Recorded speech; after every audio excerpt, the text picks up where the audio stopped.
我齐敬春一人替小镇百姓承受这场劫难。三教根底，岂是你小小儒士可以动摇的？齐先生，陈平安，大道就在脚下，走。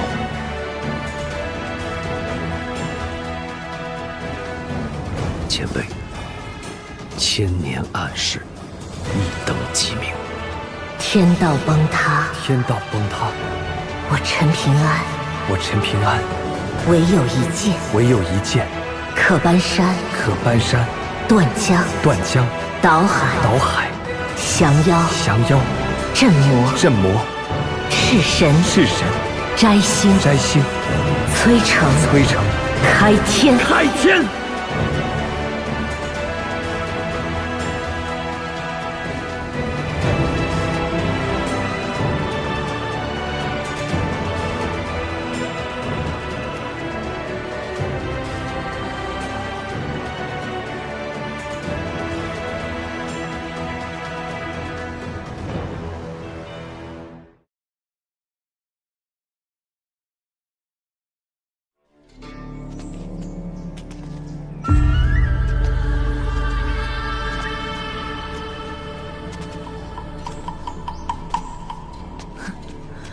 偷春联这种事情，只有崔禅做得出来。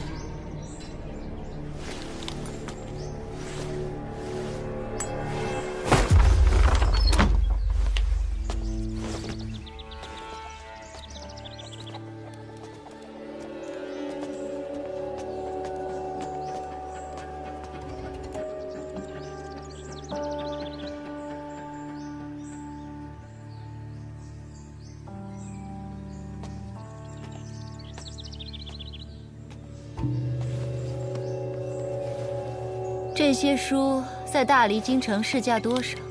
奴婢回娘娘的话，最多60文。看来儒家圣贤们的道理越大，就越不值钱呢。算不上富贵人家的日子，不过还挺自在。娘娘对殿下用心良苦，苦其心志，劳其筋骨。这话就虚伪了。真正受苦的孩子是隔壁那个孤儿。我家木儿可称不上吃苦。福禄街卢氏送来的那几页，连他们自己都不敢翻看的古书呢。我记得其中有门有趣的小法术。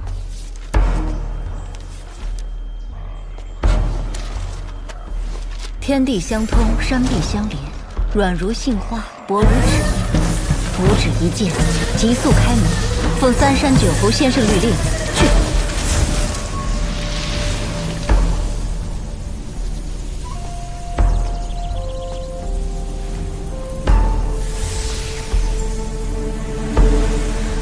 有意思，书中记载神通与当今几派术法差异很大。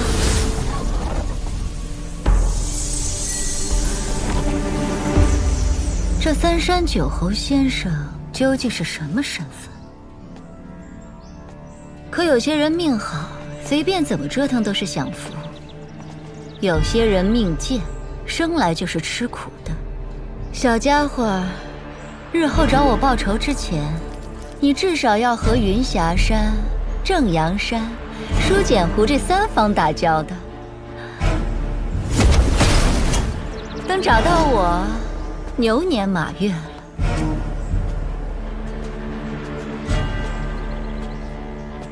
记得把锁修好，还有里面那个。天地相通，光阴穿山，神入上旋，念追地细，无念一瞬，急速现象。奉3山9侯先生律令。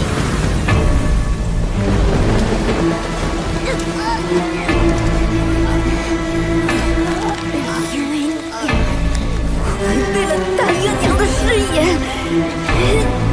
我家木儿几句玩笑话，算得了什么？你一个小贱种的誓言，又值得了几个钱？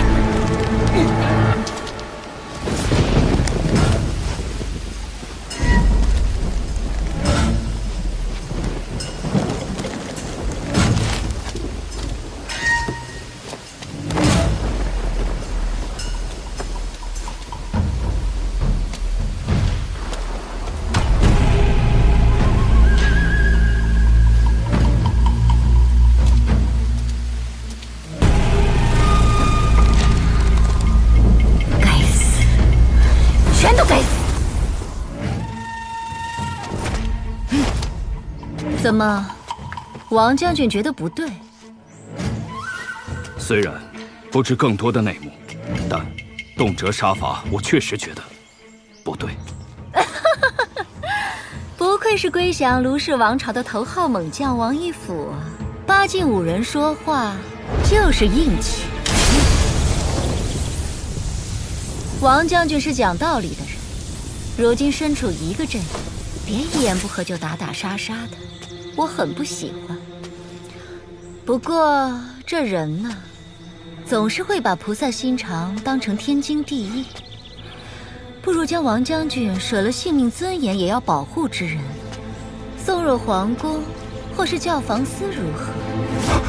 娘娘说得对，属下只是断己之权，不敢乱废。属下知错，全凭娘娘谕旨，万死不辞。今天我要2颗人头落地，一颗是上任督造官宋玉章的脑袋，另一颗嘛，就是这间屋子的主人陈平安。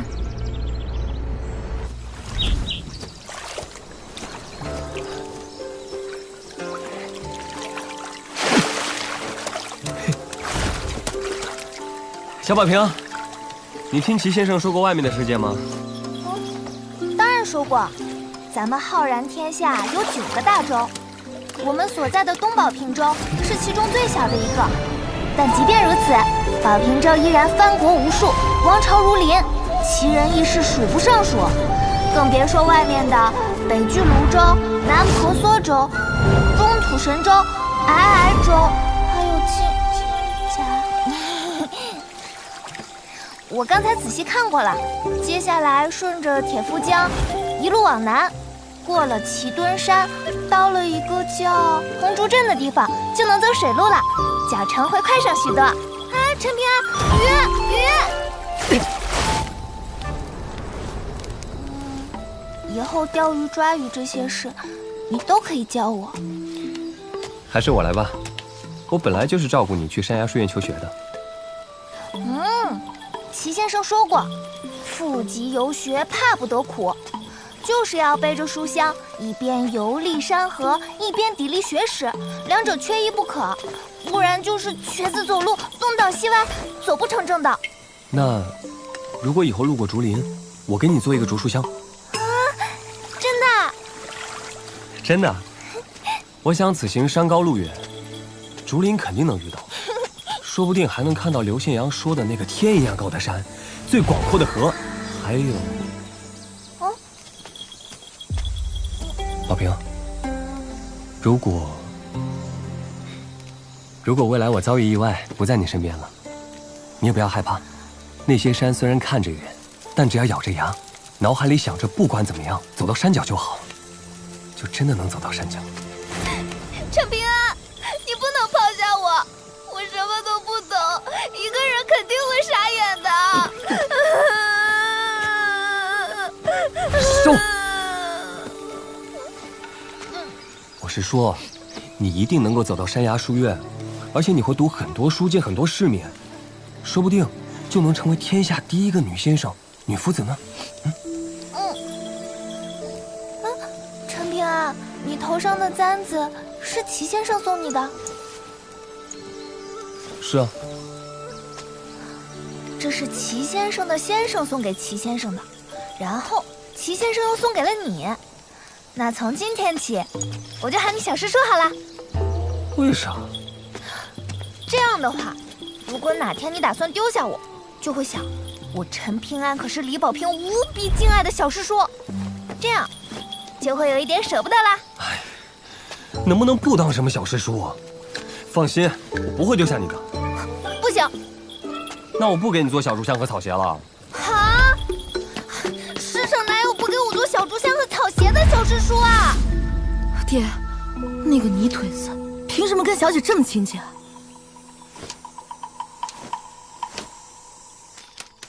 陈平安，你家门锁不知被谁给弄坏了，放心，幕后罪魁祸首我一定帮你查清楚。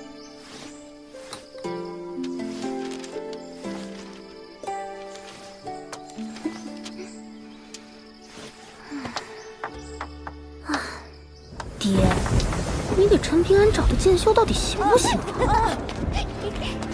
不行。阮师，我再买下神秀山周边4座山头赠你，如何？多此一举。你为何执意杀陈平安？不惜花费如此大的代价，以至于让他离开大黎边境再下手也不行。圣人面前无虚言，我家木儿马上就要进入大黎京城，到时候会有一场大机缘降临，未免节外生枝，扰他心境，我必须尽早斩草除根。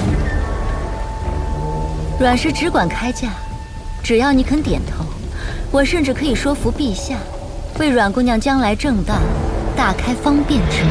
不但我本人，就连国师崔禅、藩王宋长敬，都可以为阮姑娘正大助一臂之力。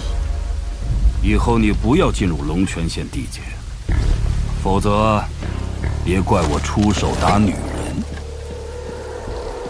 啊，罢了罢了，大不了就等到了大黎边境再说。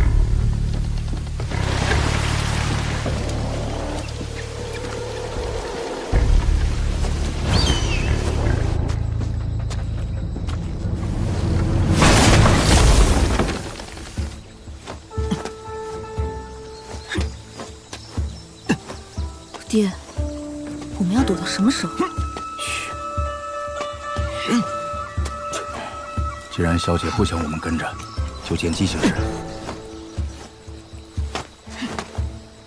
怎么，不服气？难道忘了是谁把你教训了一顿？我可是武道2境，要不是当时在小镇，你不许我运转气机，我一只手就能撂翻他。那个少年境界虽然不如你，但底子比你扎实。除非是点到即止的切磋，否则你赢不了他。而且当初人家还不忘拉你一把，换做爹，不给你加1瓦片，就算厚道的了。所以说他傻呀。咱们二公子说过，妇人之仁，活不长久。爹，朕要领一将，保护小姐。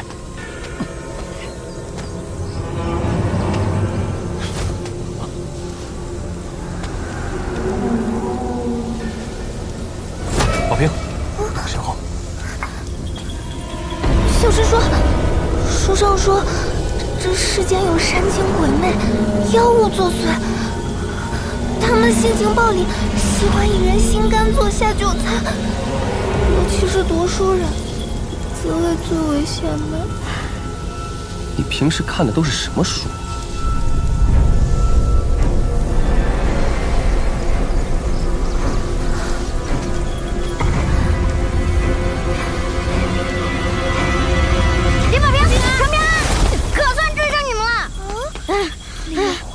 守一，怎么是你啊？我们决定赌一把，和你们一起去山崖书院。别说这些了，那边有个怪人。谁？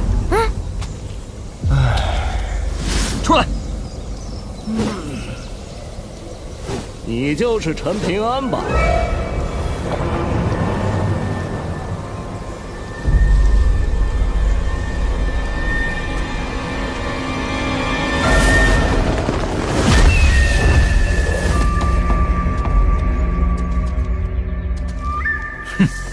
故意绕开主路，专挑这等险地。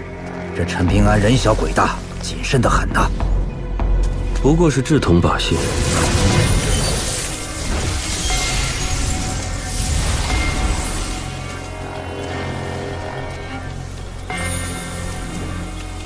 跟好他，等出了大黎边境，去人头复命。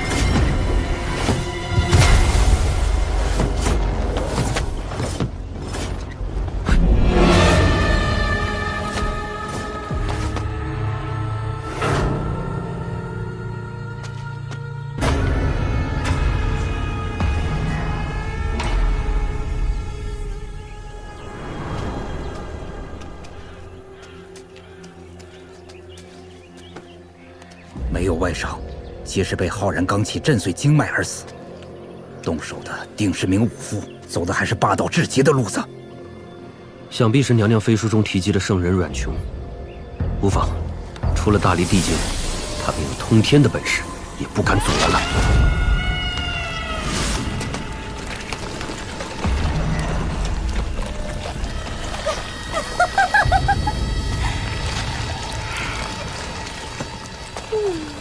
那伙人碰不得，这两个就当是补偿了。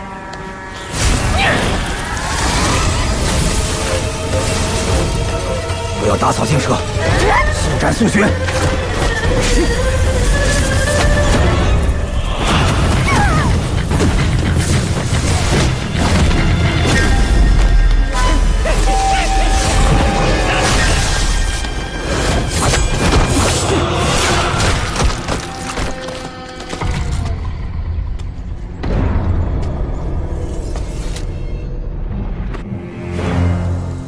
你就是陈平安吧？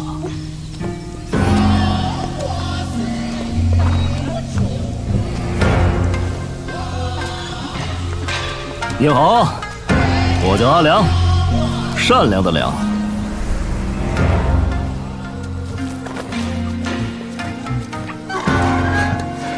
我是一名剑客。剑客？暂时找不到配得上我的剑，所以只好以此代替，用来羞辱天下用刀之人。哎，别这么严肃，自己人。我会送你们到大黎边境的野夫关，在那之前，我们结伴而行，有个照应。你怎么会知道我们的路线？因为我猛呀。龙王打哈欠，能吸进去一条江，真是好大的口气。朱可叔叔，朱露姐姐，原来你们一直跟着。陈平安，我是李家仆役朱和，这是我女儿朱露。我们此行奉老祖宗之命，护送你们去大隋。小师叔，对不起，我怕你不喜欢他们，就骗他们去小镇东门了。喂，叫阿良的，今天不把话说清楚，我就当你是我砥砺武道的磨刀石了。你认识阮师傅？久闻大名，听说他女儿出了的愈发清新动人了。你再说一遍。我是风雪庙神仙台魏晋。我叫阿良。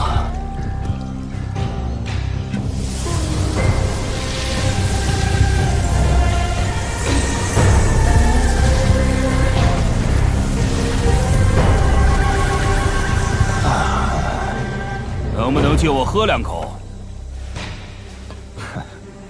记得还我。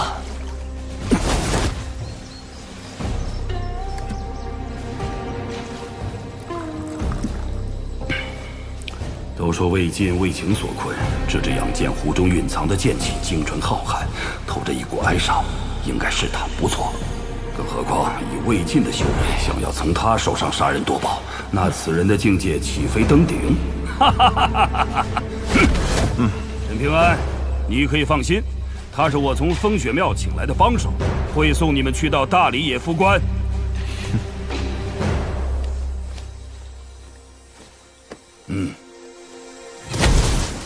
凭什么小师叔和我要带上你们两个拖油瓶？喂，我们好歹也算生死患难之交。你，石春家和董水井确定不一起吗？他们都有了好去处，只有我俩。不跟你们混，那可就真当乞丐了。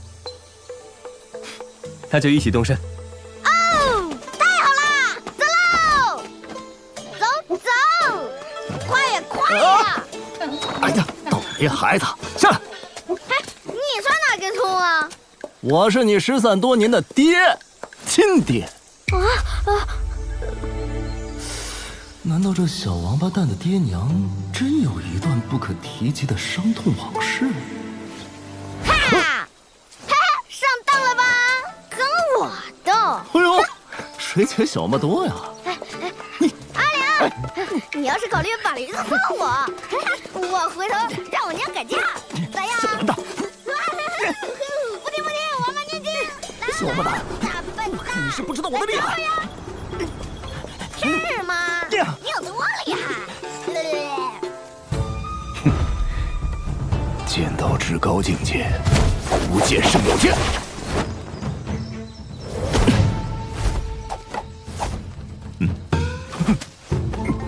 吹牛！想当年，我一人独战10大妖王，只见我一招云龙出海，霎时间天地色变；又见我一招长虹贯日，如入无人之境，杀的那大妖是跪地求饶。再比如这招跳灯看剑，此招一出，那是地动山摇，风云变化呀！哎呀，下午心情不好，这剑法演练的不尽人意。高人出剑一定要看心情，我俩不才，大风大雨才有兴致，出剑能快到水滴不沾身。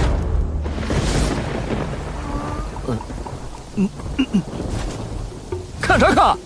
老子脸上有花呀！哎，你们还有没有一点慈悲心、怜悯心了？看，让你们看，多找个趁手之物的。我去山上找，今天高低让你们见识见识上乘剑术。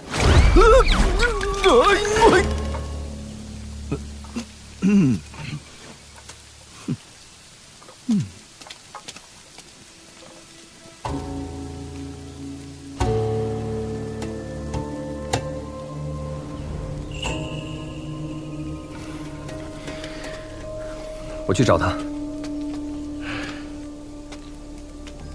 我陪你去，这天气容易出事。不用，我以前在山里采药，多遇到这种天气。我清楚地记得，阮师傅叫他的名字是魏晋。不可否认，这2天他很有意思，但也很有问题。他的身份总要弄清楚才行。朱伯伯在这里照看，我才能放心。多加小心。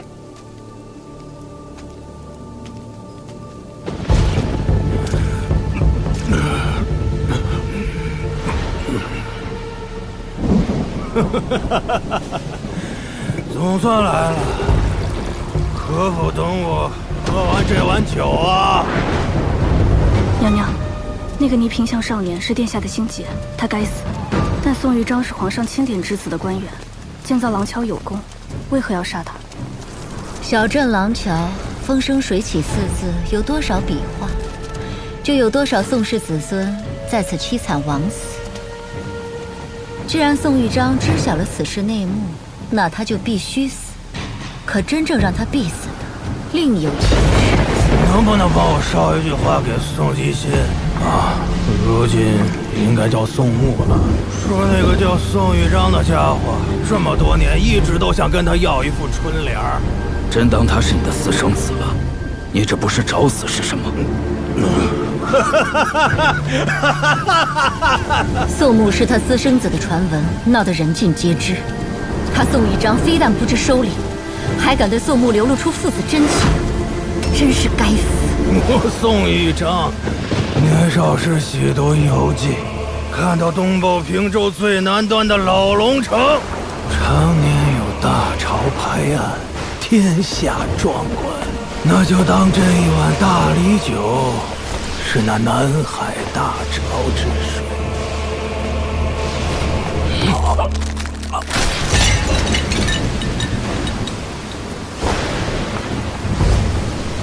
原来读书人也有大好头颅。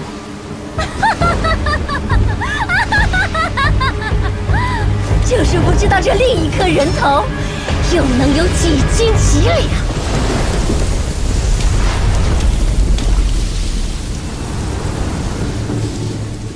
阿良，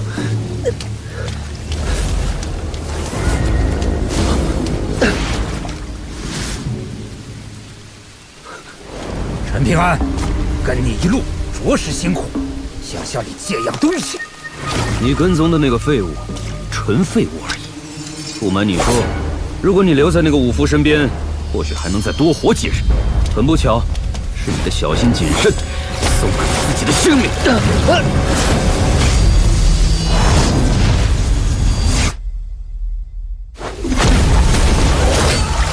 一个7境武夫，一个8境修士，围杀一个5到2境少年，有点意思。阿良，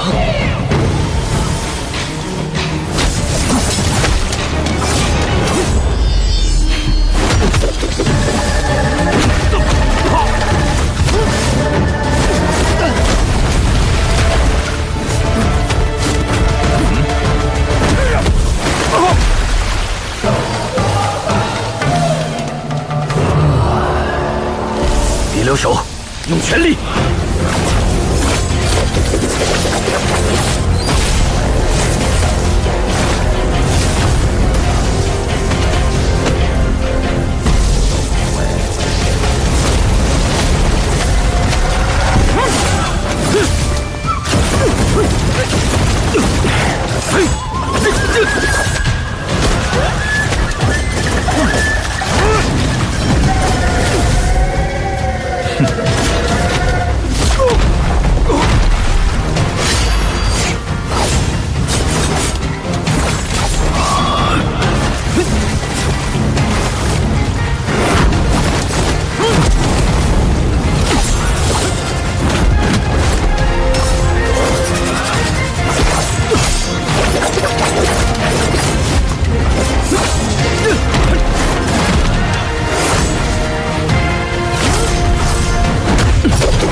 遇到过一位比你有趣太多的少侠，经常听他念叨一句诗：“野夫怒剑不平视，磨损胸中万骨刀。”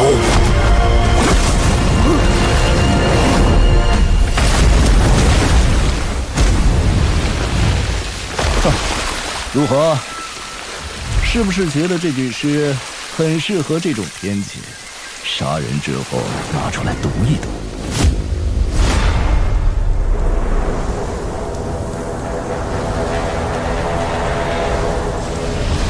阿良临走前有说什么吗？他说要去见一位少年，那个少年拿走了一件他志在必得的东西。对了，他还给你们留了份礼物。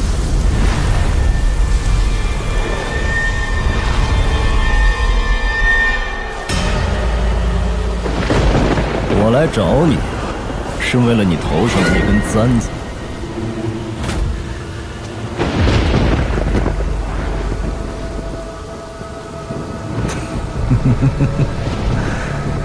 是不是觉得自己要死了？你到底是谁？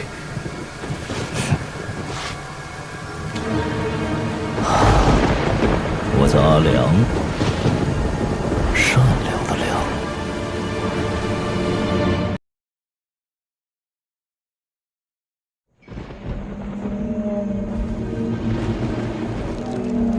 我来找你，是为了你头上的那根簪子。这根簪子很普通，只是普通的玉簪。你说了不算。你到底想要什么？你能不能放过他们？退一万步说，那根簪子是寻常的文人事物，也不属于你。退一百步说，那可是齐景春保存了这么多年的东西。我不相信没有暗藏玄机。如果只退一步说，那就更厉害了。它甚至可能是一只文脉星火星火的幸福。陈平安，你觉得戴在你头上合适吗？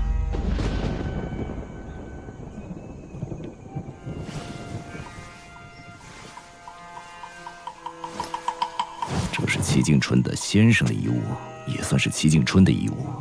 你亲手折断簪子，我不杀你。我从不骗人。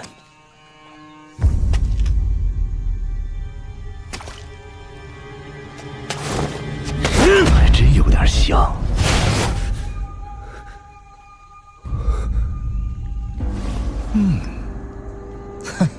早就该想到的。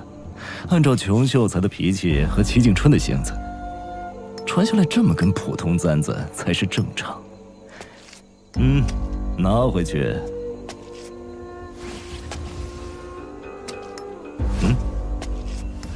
以后别做傻事，哪有死物比人的性命还重要的？活着，就是这天底下最大的道理。不管怎样，活着就有希望。记住，以后不管遇到什么，都不要对这个世界失去希望。阿良，你认识齐先生？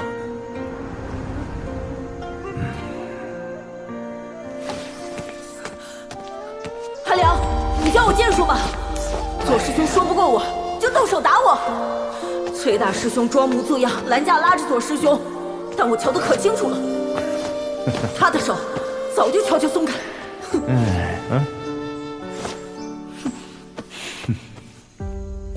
齐景春对这个世界很失望，那是他的事。你陈平安别学他，你还没有见识过这个世界的好与坏。更何况我阿良又不是读书人，你陈平安暂时也不是，所以，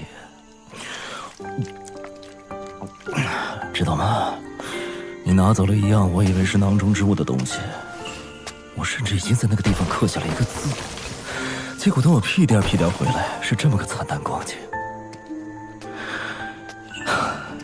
所以，你以后没有本事在那里刻下2、3个字的话，看我不休你！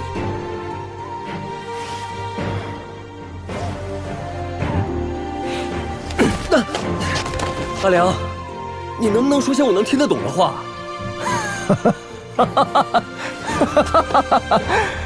可以啊，我叫阿良，善良的良。对对对，我是一名剑客。就这么定了。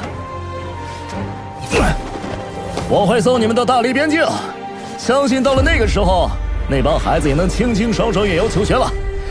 暂时不会有乌烟瘴气的事，但在那以后，你就得自求多福了。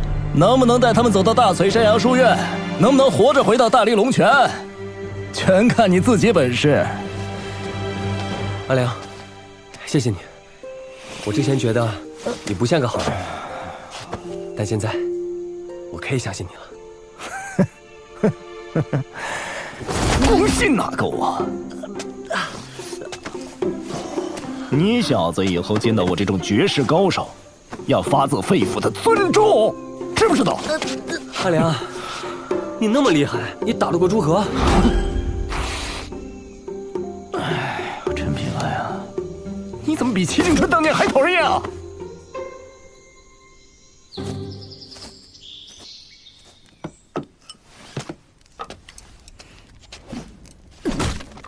哎，阿良。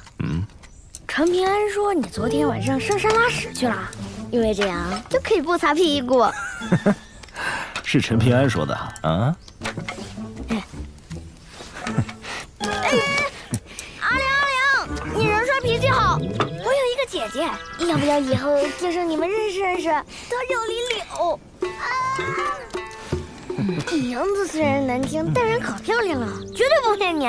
林守业和董水晶2个色片都眼馋我姐呢。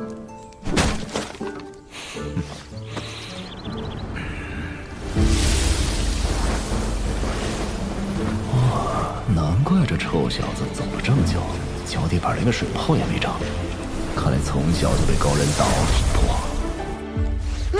哎，李怀，我那老丈人姓甚名谁啊？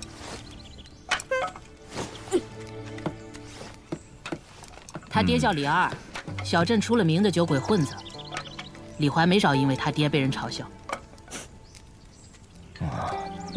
小兔崽子，身在福中不知福呀！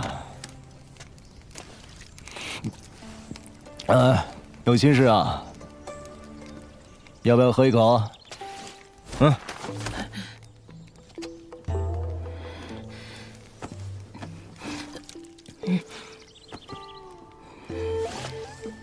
再试一口。不贪杯才有乐趣。什么好东西？我也要喝。哎呀！哎，去，滚一边去！阿良，干你娘！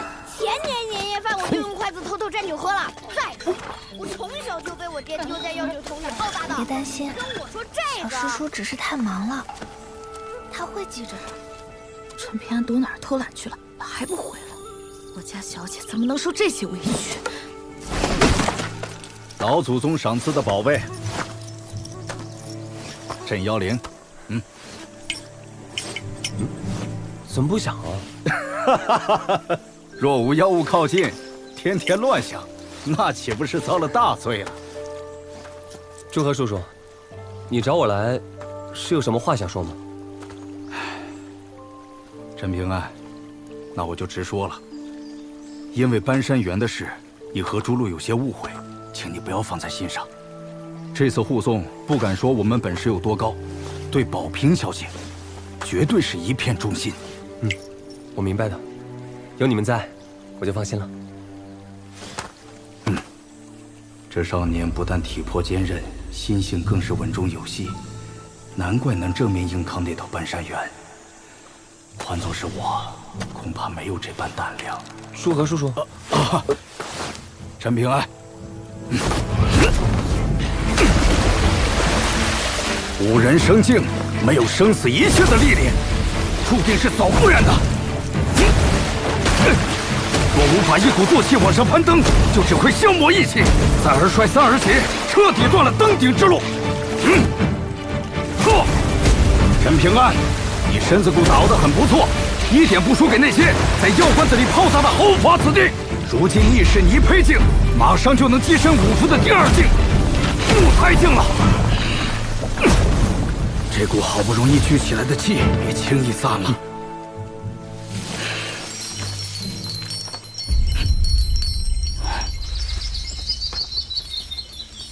此地不宜久留。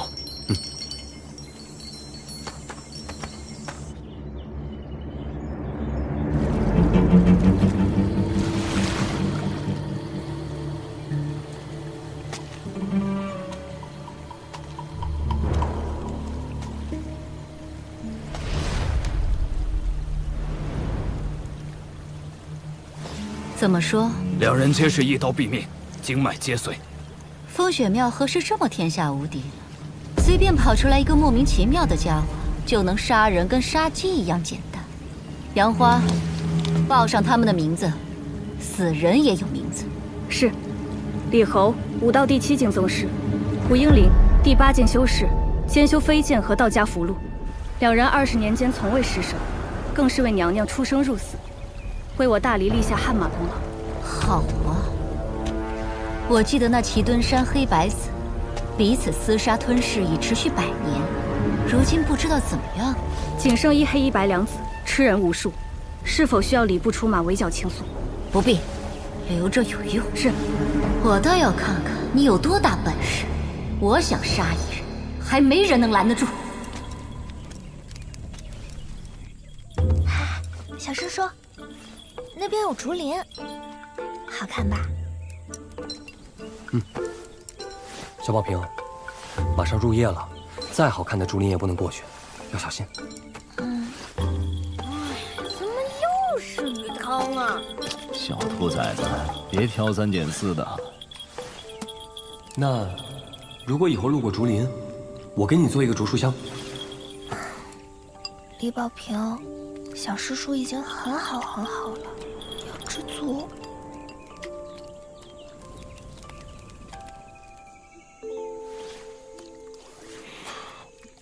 阿良，你其实不是阮师傅整来的那个魏晋吧？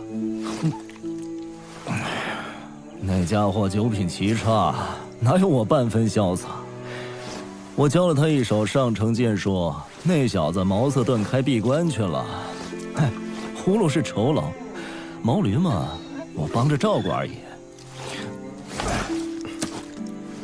练武之人，不能喝酒的。嗨。阿良，这次远游大隋，其实我很怕自己做不好。哎呀，你做的已经足够好了。这一路上你就没有睡过踏实觉，不仅要守夜，还要磨刀喂驴，更要计算每一个人的脚程，还要提前打探路线。光是生火做饭，这帮小崽子们就众口难调。哼，换成是我，早撂挑子了。唉，可你陈平安也只是个屁大点的孩子呀。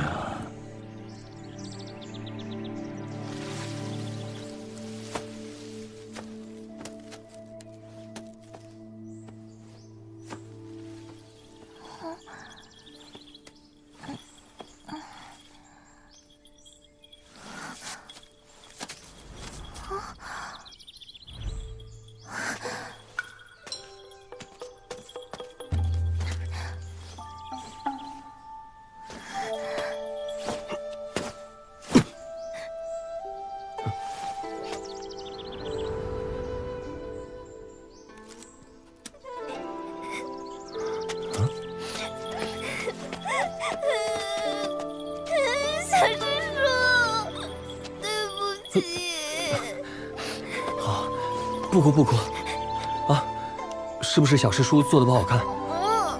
小师叔只见过一次小书香，等以后见着更好的了，你告诉我。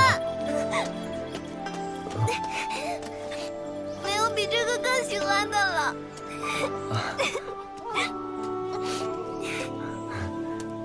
果真是人心如花墨，既想要而生啊！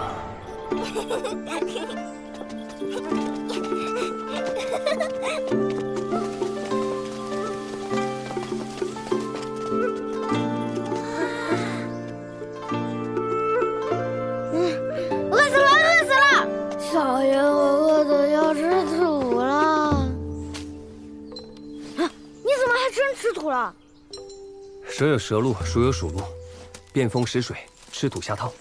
我去四周布些陷阱，兴许中午能有不错的收获。祝贺叔叔啊，山路不好走，你们换上这个吧。哎，我随后就到。谁稀罕？我自己能走，真当自个儿领头羊。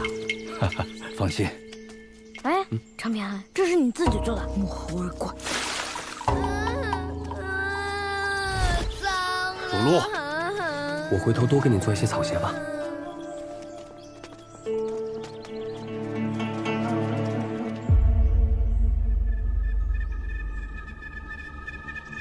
我虽已知五福五境，但从未离开小镇前去实战。若真要对付古怪东西，怕是悬。为保万一，只能如此了。分历经山神符一张，脚踏魁罡二字，合其一口，可将山神土地皆取一山，气与地连。啊，这张符箓可承受不起月子的重量，我劝你起个别的月子得了，省得请神没成，还惹恼了山神。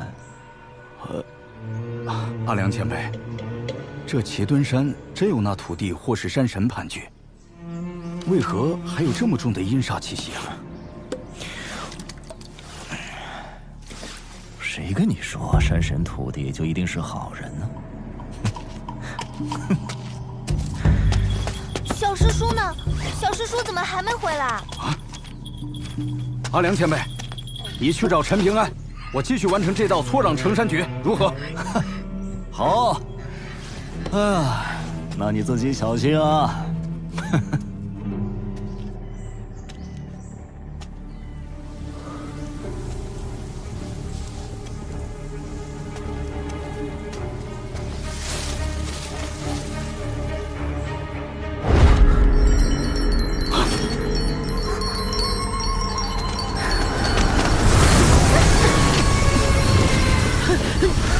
三山九侯先生律令，是。完了，山神作祟！我们不要自乱阵脚。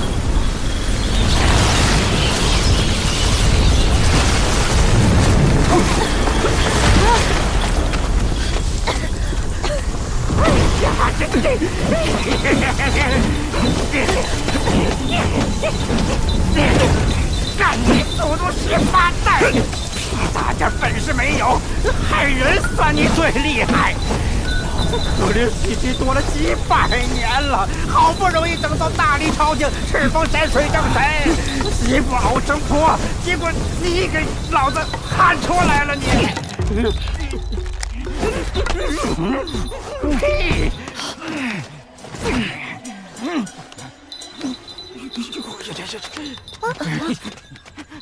有本事自己去杀那对畜生啊！啊！你在躲谁啊？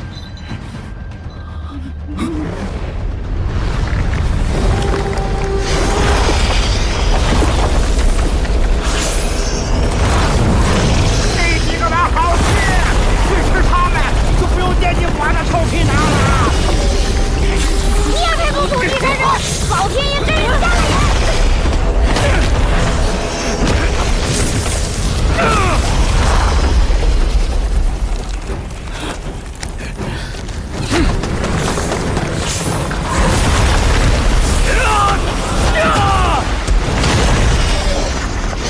别能赢！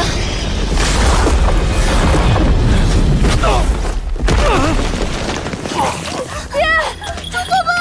别过来！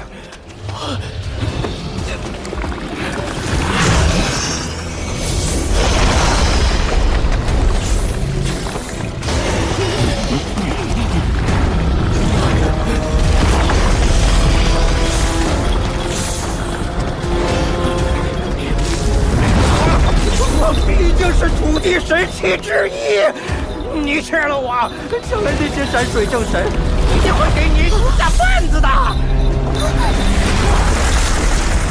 你吃了儒家小娃，为走将化龙奠定基础。你同样吃了我，顺利篡位成下一任山神，好算计呀！我认栽，高老儿认栽了。郑少廷，我不想死！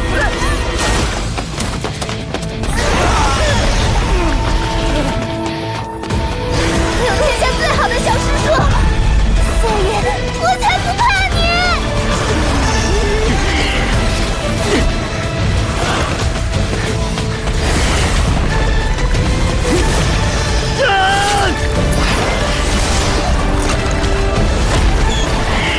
好，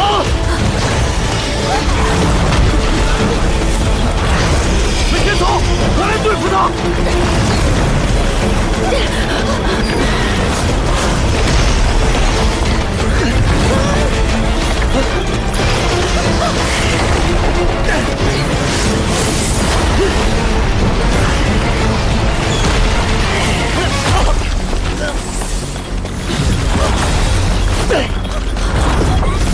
你过来啊！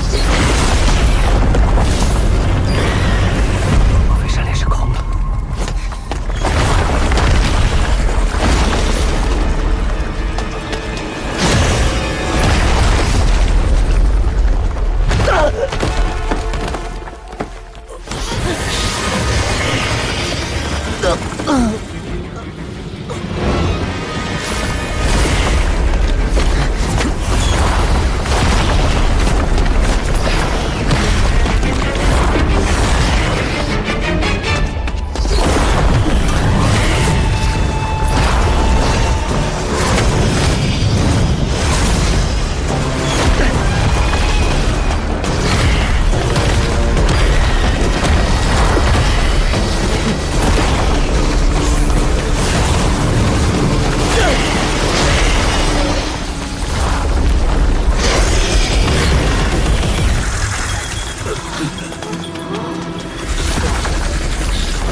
叔叔！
啊，小姐，别过去！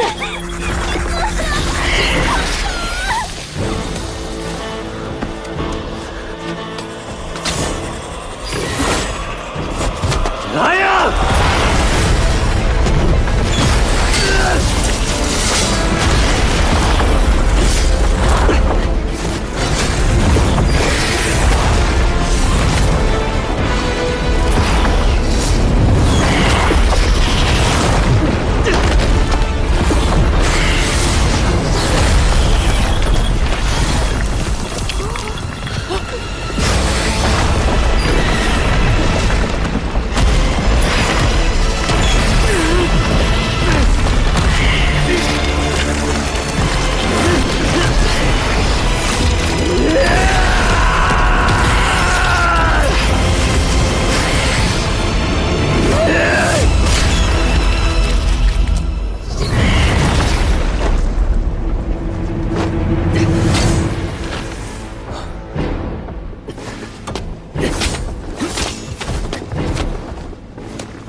他为什么回去了？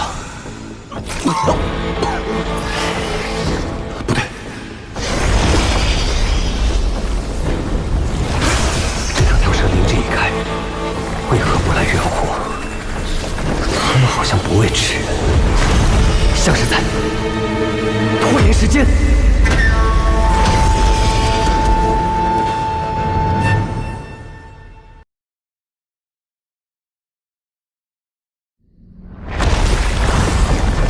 挣扎了！这孽畜故意不着急吃掉你，无非是在等你完全激发气血，否则哪怕吃了你，仍是消化不掉你的精气神。要晓得，那才是真正的大补之物。束手束脚，窝囊是死，不如放开手脚，痛快一战！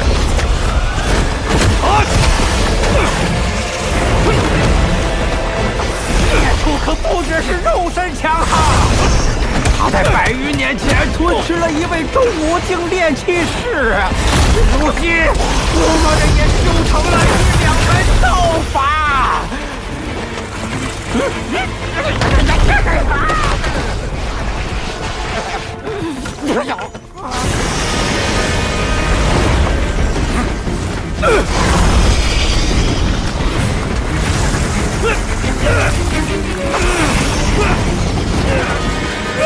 快把此决踩平，我就能不受此符束缚，助你们一臂之力。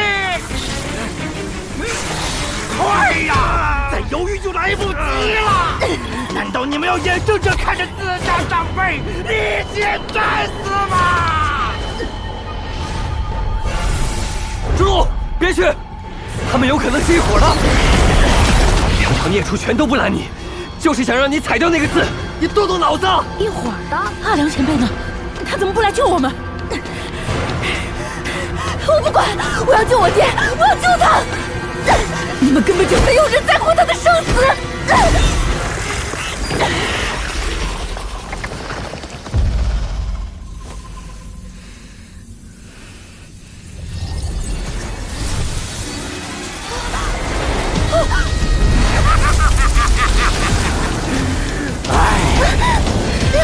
真是费劲呐！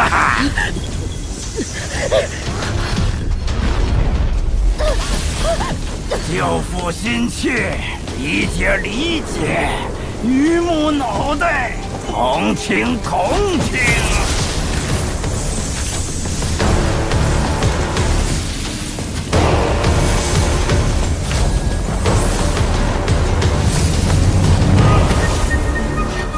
按照约定，我帮你们对付那个藏头藏尾的斗笠汉子。至于这些家伙，随便你们处置。骗人！你骗人！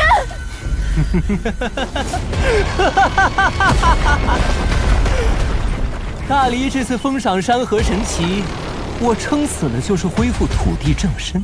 可你爹竟然喊出了那位先生的名讳，实在是震撼人心呢。等于帮我魏博重新钦定了土地之身。若是他当时写出月字，我此时可能根本无需大黎敕。就已是齐顿山的正统山神了。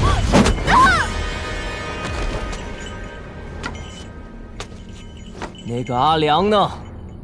不拜山头也就罢了，还敢做我的交椅，还从中做个让月降字，给我滚出来！滚出来！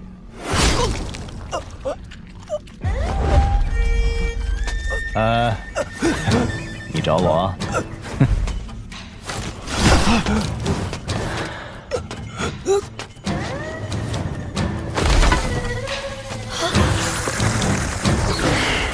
哎，前辈，今日误会，是我唐突了。你们仨配合的真是天衣无缝啊，尤其是那张狂的笑声，很精彩，我喜欢。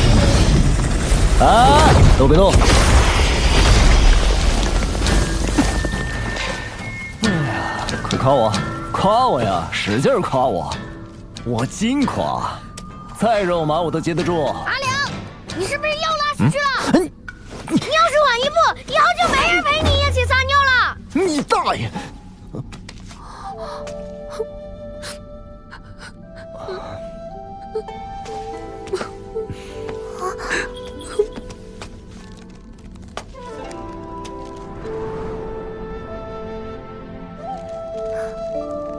小师叔，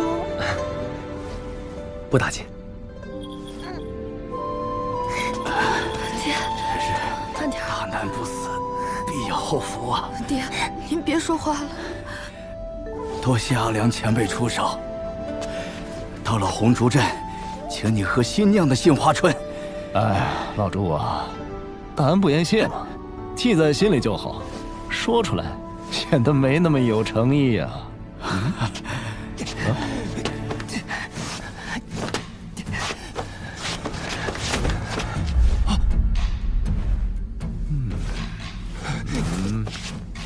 恳见大姐，不要再戏耍小的了，杀了他们！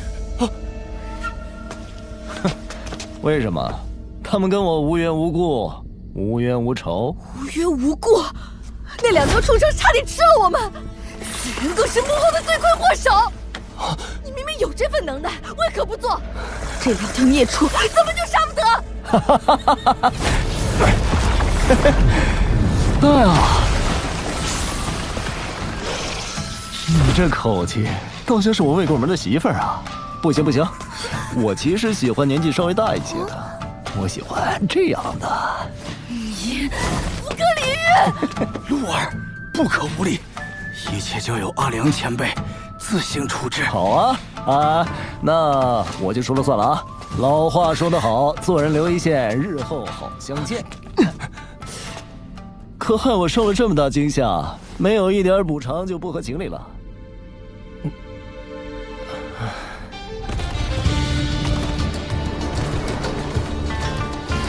我的亲娘嘞，头一回做这么大的乌龟。阿良，你总算做了件善事。哈，我要是有阿良的本事就好了。你能吃苦？当然，吃不了。那你就多看点书，争取以理服人，以德服人。我娘说过，谁吵架嗓门大，谁就有道理。我家本来就穷，我爹没出息，我姐也扭扭捏捏的，注定要嫁人。我就怕，等我娘老了以后，吵架吵不动了咋办？我要是靠讲道理，我们家岂不是得被人欺负死？所以，阿良，你什么时候再做一件善事啊？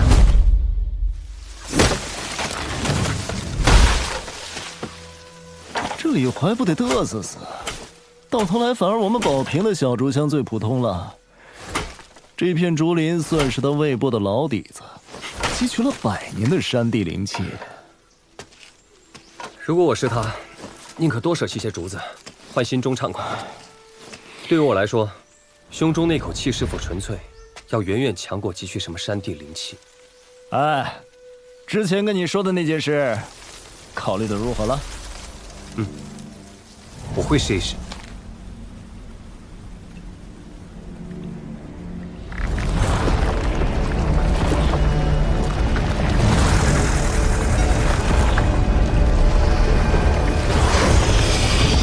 我希望你们能坐镇落火山，帮我看家护院。但进山之后，不可为了保父而杀人。当然，如果是出于自保，另当别论。听得懂吗？除此之外，我还有4座山头，但目前被圣人阮师傅借走了3座。离珠洞天虽然落地，但气数萦绕，你们应该懂得近水楼台的道理。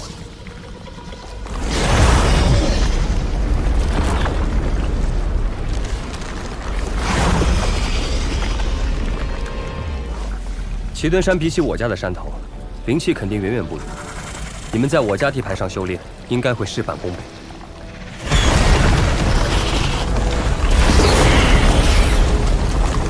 你们是阿良降服的，他愿意放过你们，我不好说什么。但如果我有阿良的本事，你们敢惹我，敢当着我的面胡乱吃人，今晚的宵夜就是对蛇肉。别插手。祸兮福所倚，福兮祸所伏。他陈平安是有，你也是有。大仙，这是何意？哎呀，我的宝贝没了！你这压箱底的家当，是不是来自珠海洞天？也正是因此惹恼了某位仙人，一气之下摘了你的金身神位。奇墩山土地未剥。在下被前朝神水国末代皇帝敕封为山神，后王朝更迭，大黎宋氏崛起，在下因为某事惹恼了宋氏开国皇帝，又惹恼了仙家朋友，身份一落千丈，终是落得个从土里来回土里去的下场。如今仍算是戴罪之身。哎呀，真惨啊！大仙是如何晓得这根青竹杖的根脚？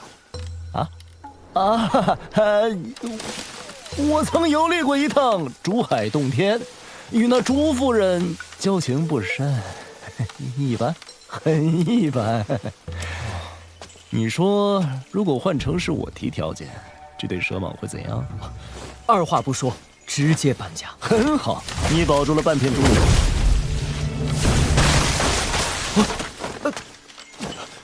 大仙息怒，大仙息怒。我听说这对蛇蟒本是神仙棋盘上的黑白子，黑子是屠大龙的关键，所以知道进退，志向深远；而白蟒只是一颗弦子，行事便完全顺从本心。那你还敢让他孤身赴会？你猜他陈平安会不会求我出手啊？那肯定啊。没人会拿自己的命开玩笑。好啊，我们打个赌，我赌他会求，你赌他不会。那要是我输了，你输了，剩下的半片竹林就没了，我还会把你打回原形。敢问大仙，小人赢面有多少？1/10。100%。陈平安。只管狮子大开口，如果真出了事，我肯定会出手，别怕。大仙，这下我岂不是半点胜算也没了？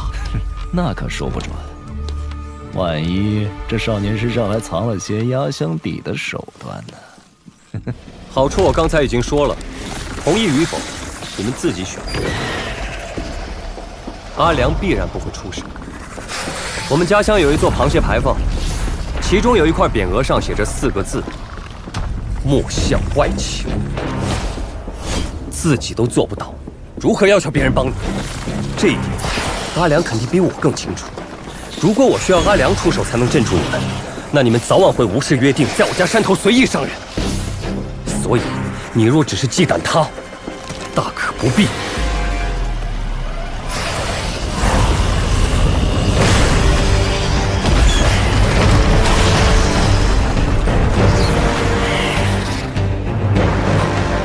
你真的不救他，会死人的。让他自己选择。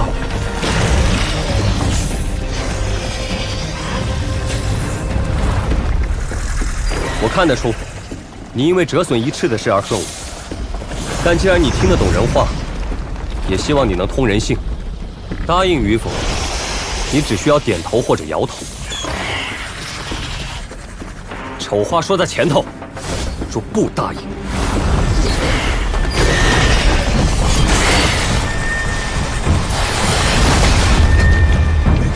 这下出事了。那也是他自己选的。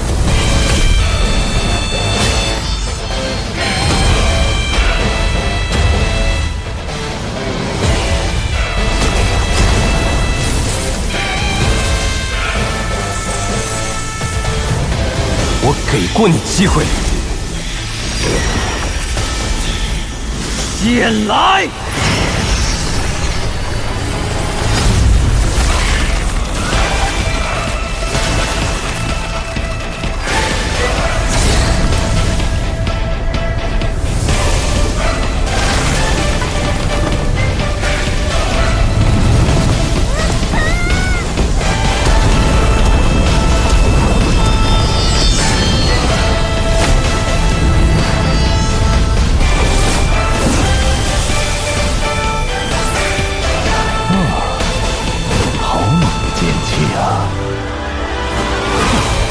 不愧是他祖宗。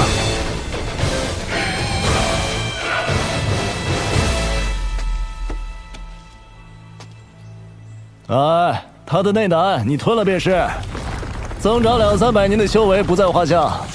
不过接下来去落魄山的事，还需要陈平安再问你一次吗？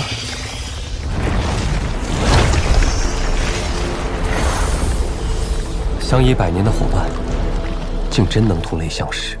一山容不得二虎，他们可没有你这般读书十里的运气。你看他的样子，其实早有打算。我也是顺水推舟。这个山精魑魅，皆以食为天，给了他威慑，再给点甜头，换来他帮你去落魄山坐镇气运，很划算。哎，少了一缕这么厉害的保命剑气，就不心疼？不心疼，之前攒在心里的一口气总算出了，现在痛快得很。哦，怎么个痛快法？以前我练武就是为了活命，但现在觉得目标可以再远一点，再高一点。你做了比亏到姥姥家的买卖，你知不知道？你害得我输惨喽！你拣选一根好一点的老竹，我要换一把竹刀。就当是你朋友的赠礼了。还有，我那朋友帮你赢下了半座竹林，做人要知恩图报，你意下如何？理当如此，天经地义。哎呦，嘿嘿，坐地分赃喽！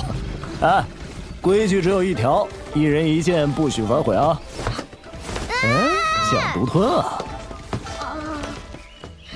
阿良，分了宝贝，这合租送我呗。你算哪根葱？我娘改嫁这事儿，你就别想了。但如果你娶了我姐，我就是你姐夫了。那就是你舅子。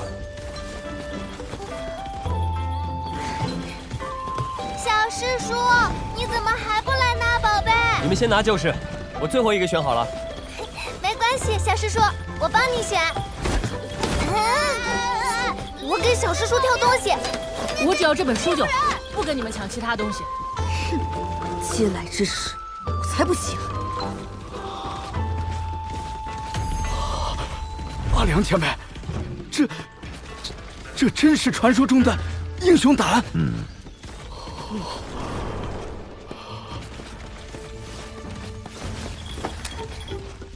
这是我给小师叔。哎，你收下吧。以后再寻一只养介葫芦，与之相辅到一左一右，悬挂腰间，招一匹高头大马，穿一袭红衣，策马走江湖。哎呀，谁不喜欢这样的姑娘呢？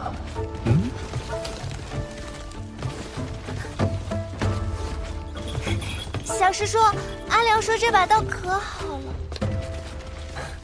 好就收下，小师叔又不练刀。对嘛，陈平安是一名剑客。说话算数，这匣子归我了。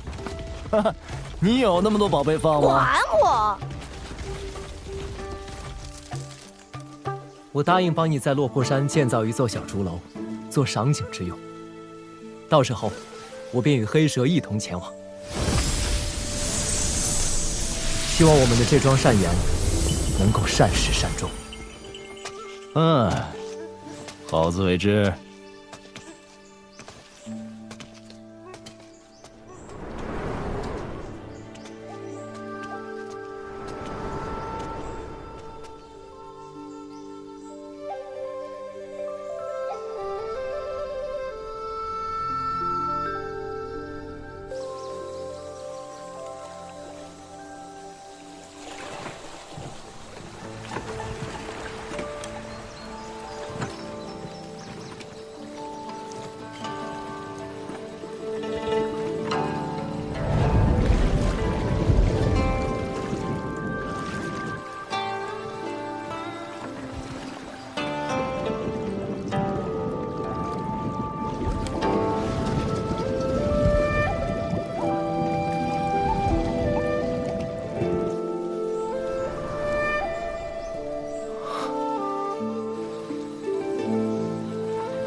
原来是这样，前尘已矣，心生可期。他如此，我便放心了。福祸相依，不过如此了。真是一叶障目，不见泰山呢。我的眼界终年被宝贝竹林所困，看不到人间因果，心境更是浑浑噩噩。现如今甚好。甚好啊！感谢阿良前辈帮我解开心结，破去魔障。你知道那少年当时为何不喊阿良出手吗？甚至不惜浪费了那道极其贵重的保命手段。莫向外求。是啊，我曾是神水国的北岳正神，后来神水国覆灭，我身份一降再降，沦为如今连证明都没有的土地，更与你们黑白二子结为恶邻。纵容你们的恶行。我本求借着大离重新册封山水正神的机会，恢复土地正身，却从未想过，自古名山待圣人，圣人不来又何妨？我自可潜心成圣。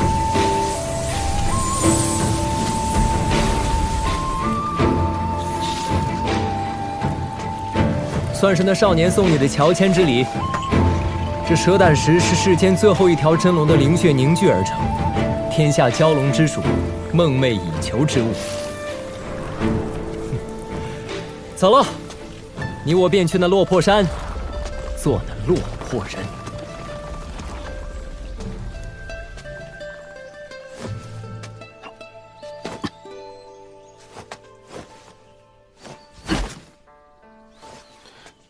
阿良说祁墩山的竹子很珍贵，要不要小师叔再给你重做一个，跟李怀他们的不一样？不要，这可是天底下最好的小书香，而且我给它取了个名字，叫绿衣。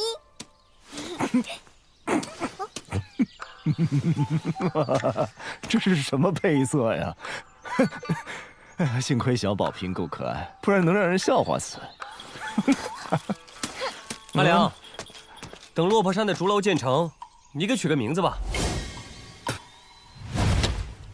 就叫阿良寒猛楼。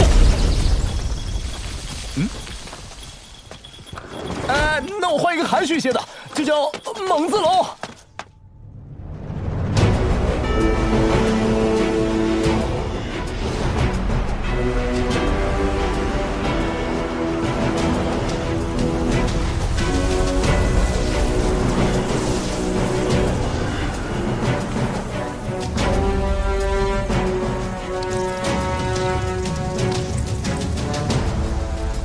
听说那人是陈平安找来的帮手。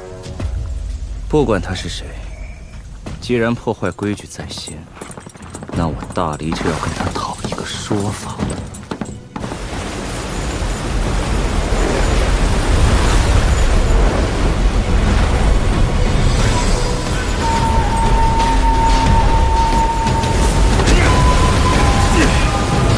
我很好奇，那个叫阿良的刀客有多强？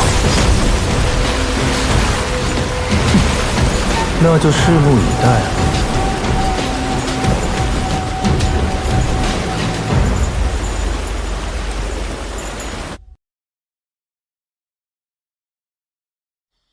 朝廷密令，方圆千里之内的山水正神、土地河婆、城隍阁和文武两庙神祇，形成四方围剿之势，皆要出手截杀一位名叫阿良的佩刀男子。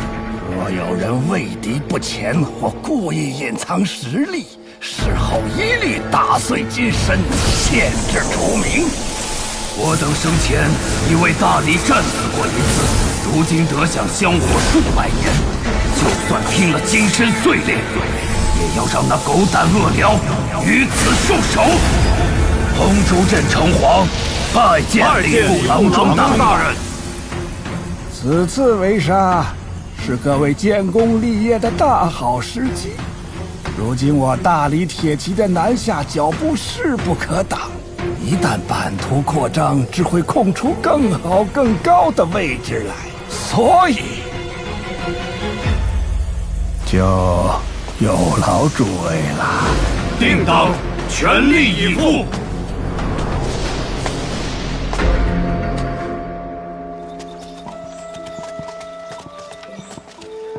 待会儿到了镇上采买完，就去看看有没有糖葫芦吧。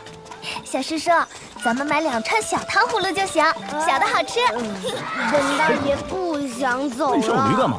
快滚下来！老子数到3啊！ 3，我就不。小兔崽子又屁痒了是吧？驴都没叫，你给我叫什么？爹，山野境内通常无法靠近封建的城镇，对吧？那应该可以松口气了。行了，走。你们呢？关老爷，我们请大人行个方便，通融通融。没有护驾官文就滚吧！还不快滚！妨碍关隘通行，依大理律，杖20。我家老祖宗没交代过此事，护牒官文我更不懂是什么东西。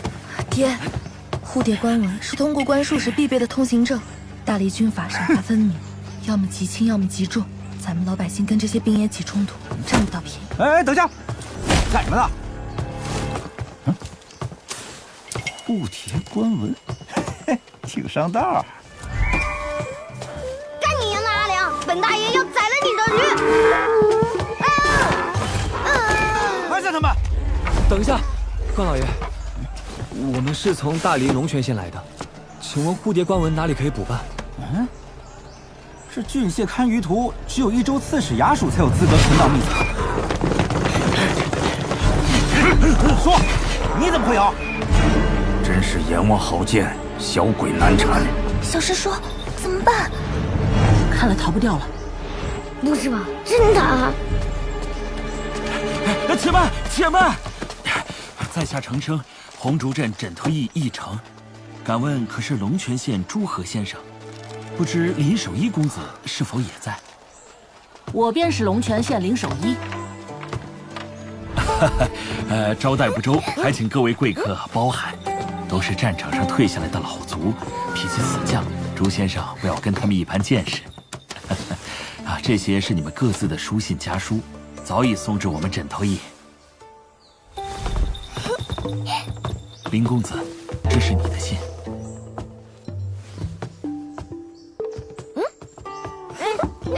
第1封就是宝瓶的。啊？宝瓶？还是宝瓶的。我有3封。连纯平安都有啊！还好咱俩同病相怜。哎呀，想我没有啊？狗东西，给我滚出去！晚些时候我带各位到镇上走走。你怎么还有脸回来？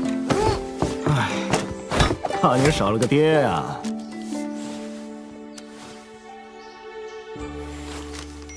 小师叔，那个……如果有不认识的字，我会问你的。好。放开，放开！大哥真是的，对我随手抓的小螃蟹、小怀蚩照顾得那么上心，也不知道多关心我，也不知道他会不会被二哥欺负。哎，竹露姐姐，二哥提到你了。他说亲眼见到了之前跟你提过的大离烽燧传递信号的太平火，像是一条火焰长龙，很壮观。小姐，公子还说什么？不得无礼，要叫二公子。爹，你怎么这么古板？说的可多了，你慢慢看吧，别弄丢就行。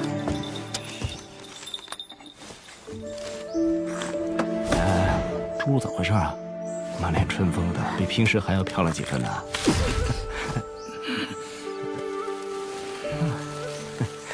家家有本难念的经啊。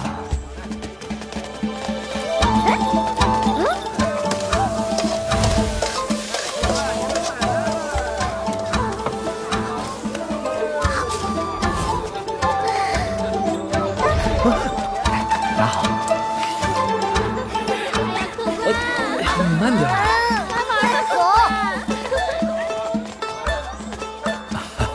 各位可在此许愿祈福。让我看看，我看看。阿阳，你这次丑绝人寰，还不如常平安呢。也没比我好多少。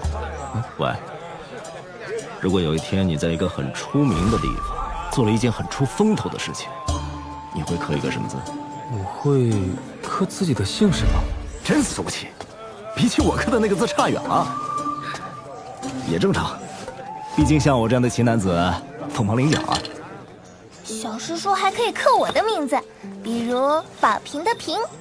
如果可以多刻几个，那就刻上心爱姑娘的名字。那你可要祈祷他最好只有2个字喽，毕竟我那个字就已经占尽天下之大风流了。程平安，你居然有喜欢的姑娘了！我是谁啊？我只是说如果。对了，阿良，你到底刻了个什么字啊？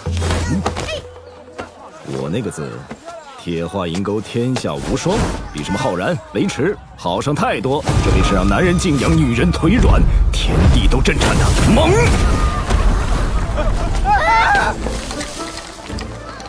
怎么样？老夫刻字时可是一剑劈开12重雷劫云呐！哪个猛啊？当然是我阿良很猛的猛啊！有鲁斯文，真是光屁股拉磨，转兔崽子懂什么？信不信我随便做出猛事出来吓死你？鹿儿，爹的话你可能不爱听，但齐墩山巅一战，你确实做错了。爹，你难道要我眼睁睁的看着你死在那儿？不是陈平安他爹，他当然不担心了。鹿儿，陈平安，你们先走吧。阿良，我要骑在你头上。小王八蛋，赶紧的，挑好没？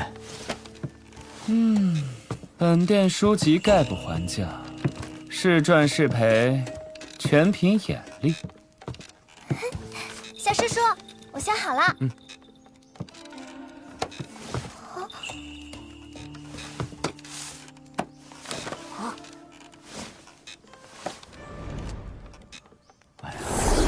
山东李大爷。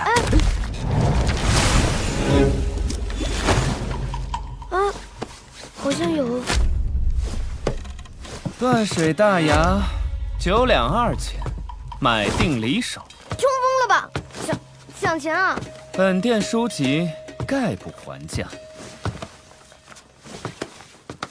买来会不会看？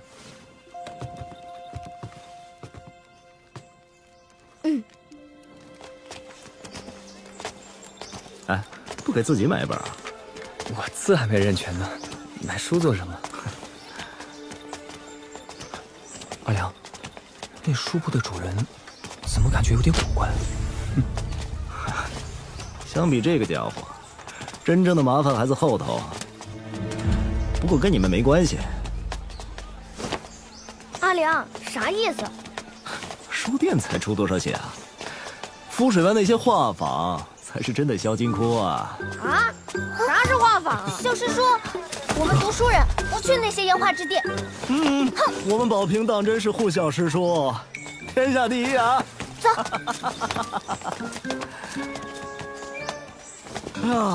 走，赏景去。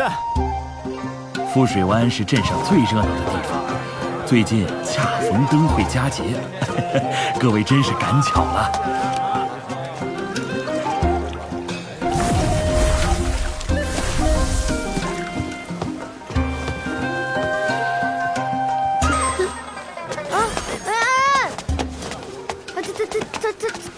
他们怎么？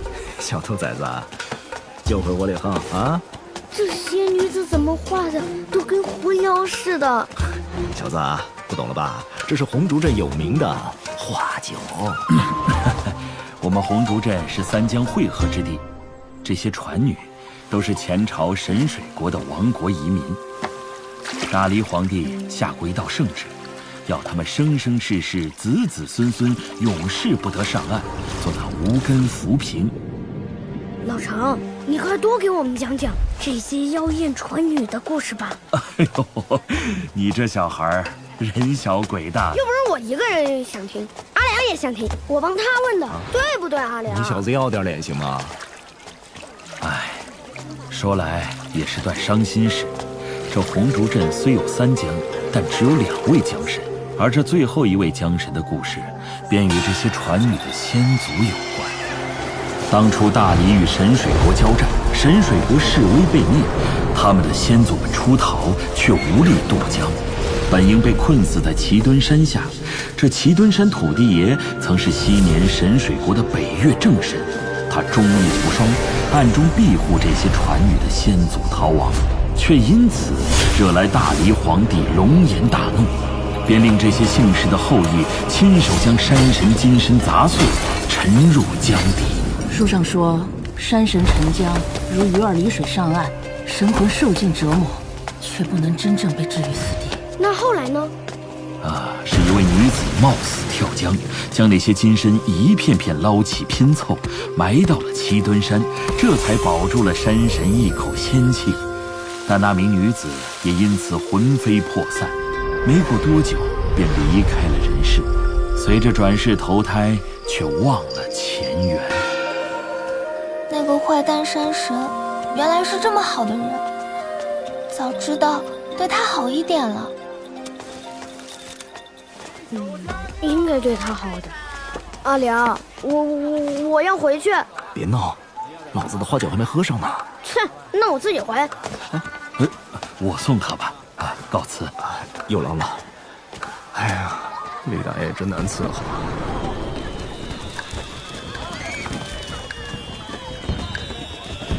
鹿儿，找了你好半天。本来想买把匕首的，路上防身用。爹之前严重了，你别过意不去。没事的，爹，我确实看不起陈平安，但一路走来，我也知道自己为什么不如他了。哦，二公子说过，命好的人躺着也能享福，命不好的人来这世上就是遭罪。他陈平安命不差，至少不用喊别人小姐、公子。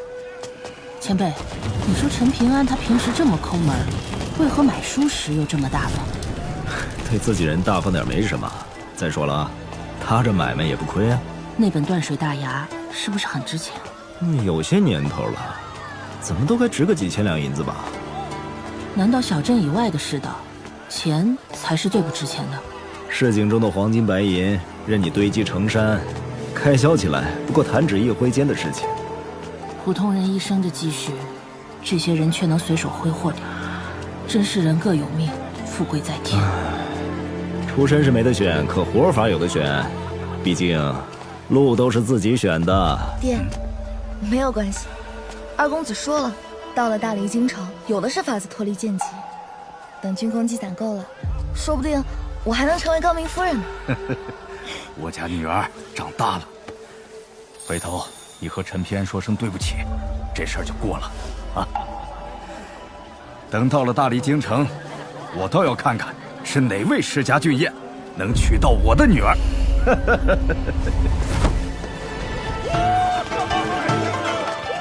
这位仙子新面孔啊，何等娇艳动人啊！儿仙子，选我，选我！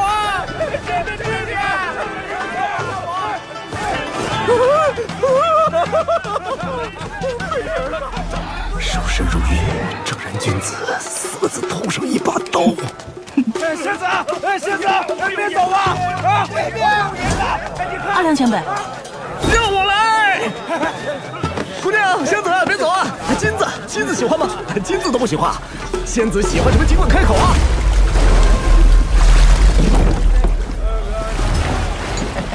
金子自然是喜欢的，但你不喜欢。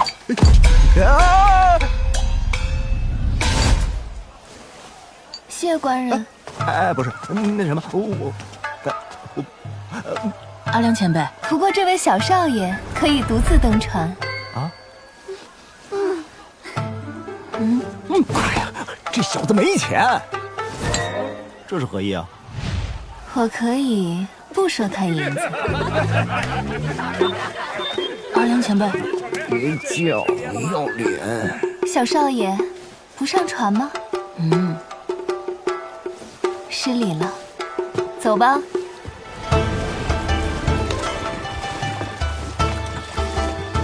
哎，白给的都不要，你小子没救喽。阿良前辈，莫非你是专程在等他？那妇人难道就是所谓的麻烦？哼，一时兴起而已。我只是想知道，这张渔网到底有多大？这边，小师叔发现没？买完能不能给我剩点？哎呀，小师叔一直在看那本大礼，要买就买那本。反正这都是我全部家当了，这是我写的私房钱，不够的，你来凑。怎么感觉这么瘆人啊？好像有鬼。那名斗笠男子已经身处杀局之中，东南西北退路均已被堵死，更有大理守门人坐镇。你不用出手，用你豢养的那几尾清明鱼盯住他就行。这么大阵仗啊！我区一个生意人，更帮不上什么忙了。几条清明鱼而已，换来的可是大好前程。这是你们大人物的风浪，我们这种小鱼儿，能讨个安稳日子就够了。安稳日子过久了，听不懂好赖话了。哼，磨磨唧唧，弯弯绕绕，有你没你都差不多。我丑话说前头，胆敢走漏消息，一律打碎击沉。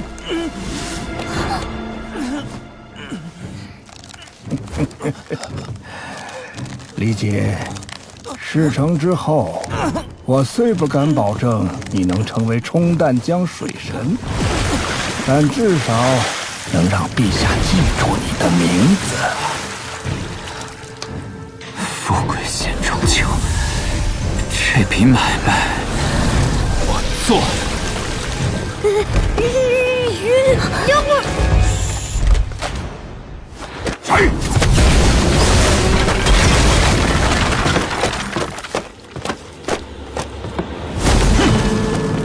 方才分明有2个活物的气息。无妨，收网到了这个地步，就算走漏风声，也无关紧要。宝平，真的有鬼！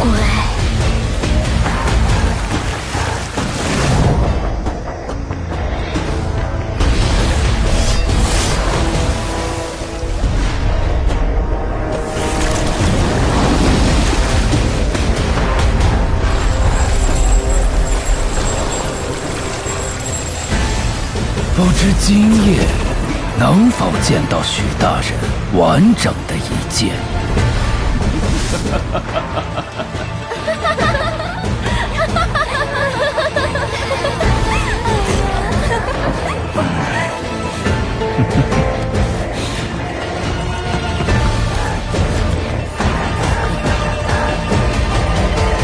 好，进来吧。遮掩掩，你们大理就是如此待客的？墨家游侠许若，久闻阿良前辈大名，晚辈特意来请教一件。好啊，我正好想听你说道说道，这大理到底是怎样一个大理？你找我有事？陈平安，之前是我太冲动了，这个。你的好意我心领了。陈平安，七墩山上的事情，我想跟你说一说。对不起。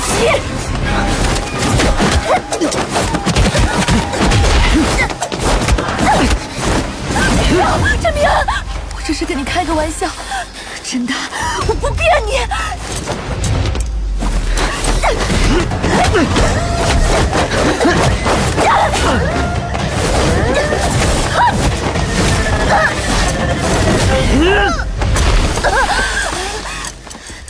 我眼神很好，刚才看你第一眼就觉得不对劲，但我没想到你真要杀我。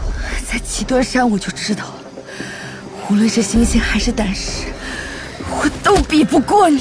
为什么杀我？我家公子的那封家书，为何专门提到了与我讲过的烽火传讯？那是给我的暗示，也自然，只有我朱露能看出其中的玄妙。家书洋洋洒洒2000余字，皆是行书，唯有7个字是楷书：杀陈平安，得高明。听不懂对不对？你是不是连“诰命”这2个字都没听过啊？你这个有爹生没娘养的贱种，凭什么赢得我？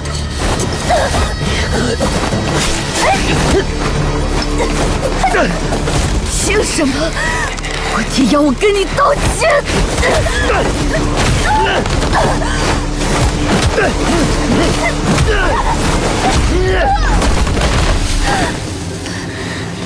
我真希望那天你能像那个姓刘的杂种一样，被白山云一拳打死。如果不是保平，你已经死了。陈平安，你站住！你是阴沟里的阿杂老鼠，不配直呼小姐的名字。你一直在引诱我出手杀你，是想让你爹没有选择的余地，对不对？卢儿，你为什么要这么做？为什么不和我说？爹，不要心慈手软，快杀了陈平安！以小姐的脾气，如果知道我对陈平安动手，就算我不死，也会把我废了的。爹，我求你了！趁那个阿良还没回来，杀了陈平安！快给陈平安道歉！今天你要是不出手，我就死给你看！快道歉！凭什么？就因为我生来奸计吗？别说了！我听公子安排错了吗？我生命就离错了吗？我哪里错了？陈平安，你知道我一直都很欣赏你，但是对不起了。没关系，路都是自己选的。阿良前辈，请出剑。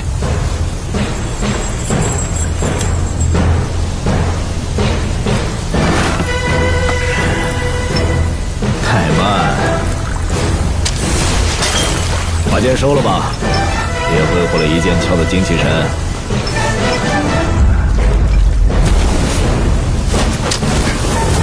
真是个呆子。